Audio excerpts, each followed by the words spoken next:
24-এ যারা নায়ক ছিল, 24-এ জুলাই যোদ্ধা যারা, তাদের উপরে একটি নিষিদ্ধ সংগঠন সংঘবদ্ধভাবে হামলা করার সাহস পেয়েছে।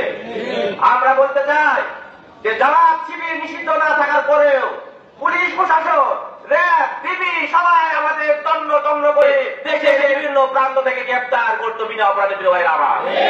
কিন্তু আমরা আজকে কি দেখলাম, একটা দলে কেন্দ্রীয় ঘোষিত কর্মসূচি ছিল, আগে থেকে নির্ধারিত ছিল, কিন্তু সন্ত্রাসীরা অস্ত্র হাতে পুলিশের পাশে পাশে গল্প গুজব করে পুলিশ তাদের বিরুদ্ধে কোনো ব্যবস্থা নিতে পারে না।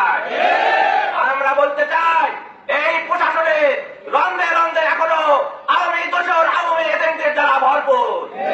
অতএব বাংলাদেশে যে একটা নির্বাচনের যে ঝিকির তোলা হচ্ছে, আজকে এর মাধ্যমে স্পষ্ট হয়ে গেছে একদলীয় নির্বাচন করার জন্য যদি কোনো আয়োজন করা হয়, সেন্টারে যদি ভোট ডাকাতি করার চেষ্টা করা হয়, সবাইকে সাথে নিয়ে জামায়াত ইসলামী তার বিরুদ্ধে দুর্বল আন্দোলন করে তুলবে।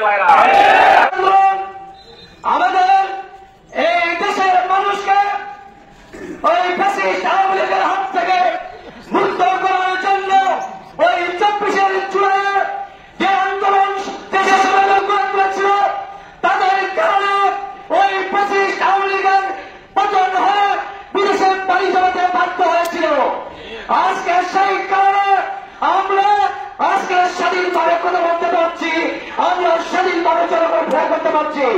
আজকে একটা টার্গেটে পৌঁছতে এই বৈষম্য বিরোধী ছাত্র আন্দোলন, তা আমরা মনে করি এই গোপালগঞ্জ বাংলাদেশ থেকে বিচ্ছিন্ন কোনো এলাকা নয়, যে তারা নিজেদের পূর্ণভূমি মনে করে ওই এলাকাকে স্বাধীন করার চিন্তা করবে। বরং সেখানে বরং আওয়ামী লীগ বিরোধী লোক রয়েছে, সেখানে এই দেশের পক্ষের লোক রয়েছে। আমি তাই বলতে চাই, যারা ওই গোপালগঞ্জে এই সন্ত্রাসী হামলা করেছে, তাদেরকে অতি সত্য গ্রেপ্তার করে দৃষ্টান্তমূলক শাস্তির আওতায় আনতে হবে।